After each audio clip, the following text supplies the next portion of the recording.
Olá, camaradas do primeiro ano. Eu sou Daniel Ferreira, um dos seus professores de física aqui no Colégio Prax Flamboyant. E por problemas técnicos, a gravação da aula vai chegar para vocês sem uma participação direta de vocês, mas estou disponibilizando o link agora, tá bom? Hoje, conforme a gente fez via celular, eu vou disponibilizar para vocês a correção de número 6 de exercícios, portanto, nossa sexta correção, tá bom? Trata já do módulo 2, movimentos na superfície da Terra, que é o que a gente está estudando, e é o que a gente vai fazer agora, tá bom? Essa correção. Vamos, portanto, à nossa aula aqui. Módulo 2, para quem todo mundo tem o livro, lá no seu livro, página 22 e 23, questões propostas 6, 7, 8, 9 e 10, tá bom? Então, já dando início à nossa correção, a questão 6 diz assim, abandona-se uma pedra de certa altura e ela cai em queda livre. Queda livre, lembre-se disso. O que é queda livre? Não há resistência do ar, isso é uma condição de queda livre. Durante a queda, a pedra foi fotografada em posições separadas por intervalos de tempos sucessivos e iguais. Beleza, ponto. Algumas dessas posições são identificadas pelas letras A, B, C, D e E. Ok, está ilustrado. Eu fiz num programinha de computador e ilustrei aqui para vocês. Então esse pontinho inicial representa a posição inicial da pedra em repouso, depois que ela foi solta. Lembra que é o mesmo intervalo de tempo. Passou um tempinho, ela estava na posição A. Passou mais um tempinho, ela foi para a posição B. Outro tempinho para a posição C, para a posição D, posição E. Lembra que essas distâncias foram aumentando, porém o instante das fotografias são iguais, tá bom?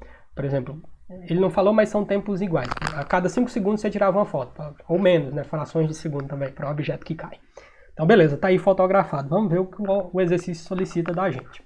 Represente graficamente, é o que se solicita, em cada um desses pontos o vetor velocidade e o vetor aceleração da gravidade, tá bom?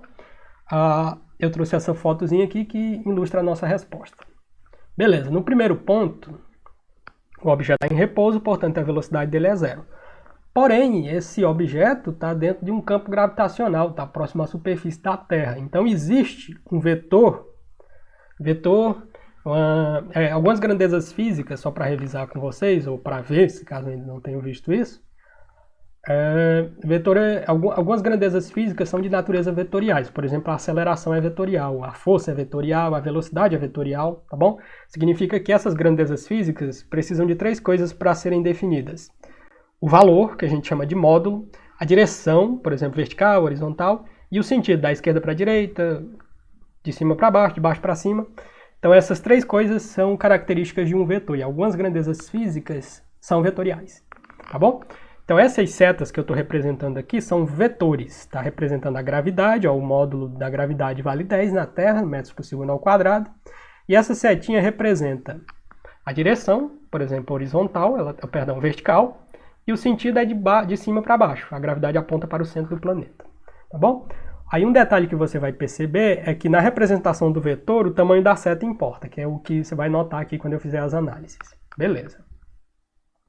No primeiro caso, o objeto estava em repouso, portanto o vetor não tem vetor velocidade, é zerado, v igual a zero. Porém já havia gravidade, está aqui representada. Isso aqui é para estar numa mesma linha, ok? Então a gravidade está representada nesse vetor. No caso A, o objeto já adquiriu uma velocidade, porque se trata de um MOVE, movimento uniformemente variado. Então, a velocidade já aumentou aqui um pouquinho, já deixou de ser zero, passou a ter uma velocidade v. Como é que você vai saber o aumento dessa velocidade? Se você tivesse números, usa a equação da velocidade no MOVE. Velocidade final igual a velocidade inicial mais a aceleração vezes tempo, onde a aceleração é a da gravidade g, tá bom? Aí você vai saber. Mas graficamente a gente pode representar com a setinha assim, ó. Eu desenhei ela pequena porque ela vai aumentando enquanto o tempo passa, porque a velocidade dos objetos em queda vai aumentando sujeita a essa gravidade, tá bom? Sempre sujeita a uma aceleração de gravidade. Então, para o caso A, ó, você tem já passa a ter uma velocidadezinha A, porém a gravidade é a mesma, a setinha é do mesmo tamanho. Por quê? Porque a única aceleração que age sobre o corpo em queda livre é a aceleração da gravidade. Então, essa seta da gravidade nunca muda. Por isso é um MOVE, movimento uniformemente variado, varia de maneira uniforme. Quando eu digo isso, significa que a aceleração não varia, tudo bem? Nesse caso é a aceleração da gravidade g. Por isso que ela foi representada aqui, ó, com o mesmo tamanho. Caso B, a velocidade já aumenta mais um pouquinho, tá bom? E a gravidade se mantém a mesma. Caso C, aumenta mais a velocidade, gravidade é a mesma, tá bom? E assim por diante. No ponto D, a velocidade já está um pouco maior e a gravidade continua a mesma porque é a única aceleração que age. Trata-se de um move, não há variação de aceleração, apenas de velocidade. E no ponto E você já tem uma velocidade alta, bem grande, certo? Eu chamei de VC aqui, e a gravidade continua a mesma. O vetor representa, ele está do mesmo tamanho em todos os Gs aqui, ó. Porém, os vetores de velocidade vêm aumentando conforme o objeto cai, tá bom? Então, graficamente, é essa a resposta, a representação da resposta. Vamos para o próximo problema. Problema de número 7. Diz assim, minha água... Acabou. Diz assim, uma gota de chuva desprende-se de uma altura de uma nuvem que está 2,0 vezes 10 a terceira metro. 10 a terceira, 10 vezes 10 vezes 10, que dá 1000. Então, 2 vezes 1000, 2.000 metros. Então, essa nuvem está a 2 km aí para cima. Aí o problema pergunta. Bom, letra A, perdão. Caso a força de resistência do ar pudesse ser desprezada, e você tem, portanto, uma condição de queda livre, com que velocidade a gota vai atingir o solo? Primeira pergunta. Pergunta B. As gotas de chuvas chegam ao chão com a velocidade próxima de 10 metros por segundo. Isso observado na natureza, tá bom? Explique a grande diferença entre esse valor e aquele obtido no item A. Portanto, vamos calcular no item A e comparar com esse aqui e explicar essa diferença. Tá aqui a resposta. Não se assuste com as contas, é simples. Então, primeiro, como é que resolve um problema de física? Lê, identifica o que você quer encontrar e anota as variáveis, tá bom? Ó, anota os dados, perdão. Então tá aqui. O dado que você tem é a altura. A altura é 2,0 vezes 10 a terceira metros. Beleza. Como que eu descubro a velocidade final de um objeto? Tem duas maneiras. Eu posso usar a equação horária da velocidade no move, já que se trata de um movimento uniformemente variado, ou eu posso utilizar a equação de Torricelli. Quando eu uso uma ou outra? Quando o problema te dá tempo, você usa a equação da velocidade no move. Quando você não tiver tempo, você usa Torricelli. Essa é a principal diferença, tá bom? Então, ó, pela equação de Torricelli, velocidade final ao quadrado é igual a velocidade inicial ao quadrado, mais 2 vezes a gravidade vezes a distância percorrida, que nesse caso é a altura, tá bom? Por que tem um mais aqui, camarada professor? Você deve estar se perguntando. Ó, esse sinal ele pode mudar, mas o que acontece? A gotinha não está descendo e a gravidade aponta para onde? Para o centro do planeta. Portanto, a gravidade e velocidade têm mesmo sinal, por isso positivo. Se a gotinha estivesse subindo, a gravidade se oporia a esse movimento e esse sinal aqui, ó, seria negativo. Nesse caso não é. Beleza, está dada a equação de Torricelli, porém, no entanto, a velocidade inicial é zero. Por quê? Porque o objeto parte do repouso, tá bom? Não é verdade? A gotinha não está lá na nuvem, ela se solta. Pum, ninguém empurrou essa gota do nada. Então a velocidade inicial dela é zero. Se velocidade inicial é zero, esse termo aqui desaparece. O zero ao quadrado é zero, isso aqui some. Isso vai ficar aqui. Velocidade ao final ao quadrado, que é o que você quer encontrar, é 2 vezes a gravidade vezes a altura. Pronto. Ocorre que você não quer a velocidade final ao quadrado, você quer a velocidade final. Então esse quadrado tem que passar para o outro lado. Se ele passa para o outro lado, ele vira uma raiz. O inverso da potência é uma raiz. Lembra lá das propriedades que os camaradas matemáticos, professores de matemáticas do Colégio Prax, explicam para vocês, tá bom? E a gente aplica muito a matemática na física. A matemática se casou com a física há muito tempo, quando ela deixou de ser filosofia.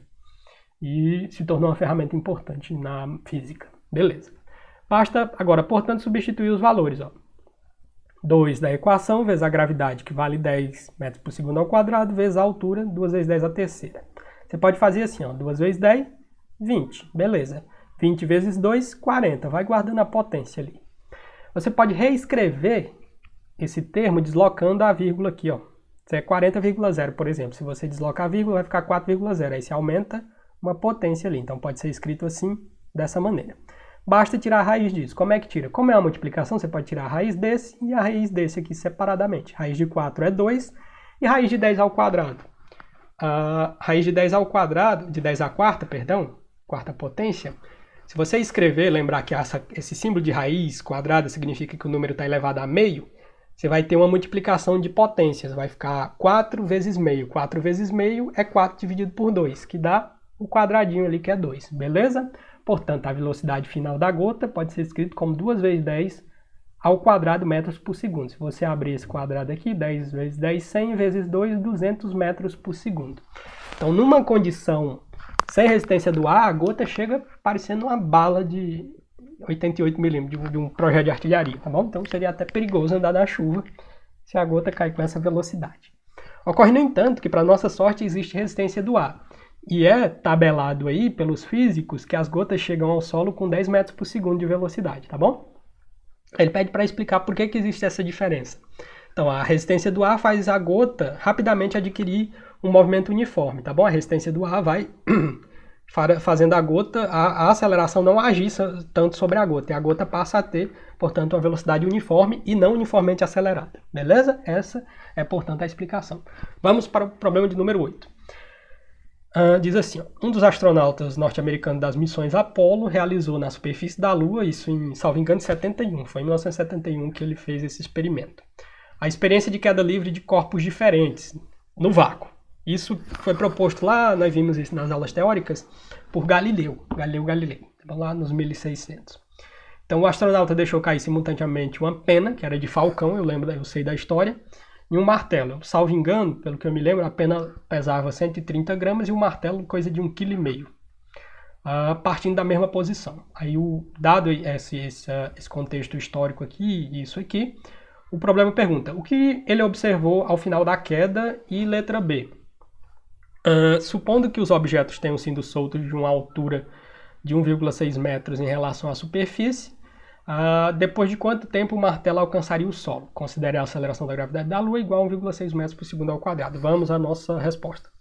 O que o astronauta observou quando ele soltou os dois objetos? Que os dois chegaram junto ao solo. Lembrem, voltem lá na nossa aula de lançamentos verticais no vácuo. Lá eu mostrei um vídeo para vocês de um experimento na NASA, que dois objetos são soltos numa condição de queda livre, que é justamente um conjunto de penas e uma bola de boliche caem ao mesmo instante, numa condição de queda livre. Beleza, então chegam juntos. Letra B, a gente quer descobrir o tempo de queda. Então vamos usar a equação da distância no MOVE, já que se trata de um movimento uniformemente acelerado sujeito à aceleração da gravidade da Lua, que é um experimento na Lua, tá bom? Eu digitei errado, falta um T aqui, tá bom? Mas ele não vai influenciar a nossa resposta, não. Então, se você se lembrar, a distância no MOVE é velocidade inicial vezes tempo mais 1/2 de gt quadrado. G é a aceleração aqui da gravidade. Tá positivo porque os objetos estão caindo a favor e a gravidade é favorável a essa queda. Beleza. Basta a gente resolver isso aqui, ó. Ocorre, no entanto, que a velocidade inicial é zero, porque o astronauta está com os objetos na mão, ele solta, pum, tá bom? Então a velocidade inicial é zero, esse termo aqui é zero. Sobra isso aqui igual à distância. Então você vai ter que distância é igual a 1/2 de g vezes t quadrado. Ok, você quer descobrir o tempo de queda, basta isolar o tempo aqui, ó. Tudo que está aqui tem que ir para o outro lado. O 2 está dividindo, passa multiplicando. Então 2d. O 1 está multiplicando, passou dividindo. Então 1 vezes g dá o próprio g, por isso que ele sumiu. O g está multiplicando, passou dividindo. Então você tem que t ao quadrado é igual a 2 vezes d sobre g. Só que você não quer t ao quadrado, você quer t. Lembra da regra dos matemáticos. Ó. Qual é o inverso da potência? Raiz, virou uma raiz quadrada. Como é um quadrado, virou uma raiz quadrada. Se fosse um cubo, raiz cúbica. Se fosse um 4, raiz quarta, e assim por diante. Tá bom? A regra se estende ao infinito. Ao infinito, aí os matemáticos vão pegar no meu pé, né? Se estende a números grandes. Ok. Passa essa raiz para o outro lado e basta substituir. Você não tem a distância? Tem. Ele falou 1,6 metros. E a gravidade 1,6 metros por segundo ao quadrado. Pronto. 2 vezes a distância dividido pela aceleração da gravidade da Lua. Ocorre, no entanto, que esse 1,6 está aqui em cima e embaixo. Coincidiu os números. É uma coincidência, na verdade, tá bom? Porque o problema me deu. Ele disse que é 1,6 metros e 1,6 metros por segundo ao quadrado. Então, corta 1,6 com 1,6, você vai ter que o tempo é justamente a raiz de 2. Se você se lembrar das aulas de matemática, a raiz de 2 é irracional, né? Dá um número que vai que nem pi, vai até o infinito aqui depois da vírgula.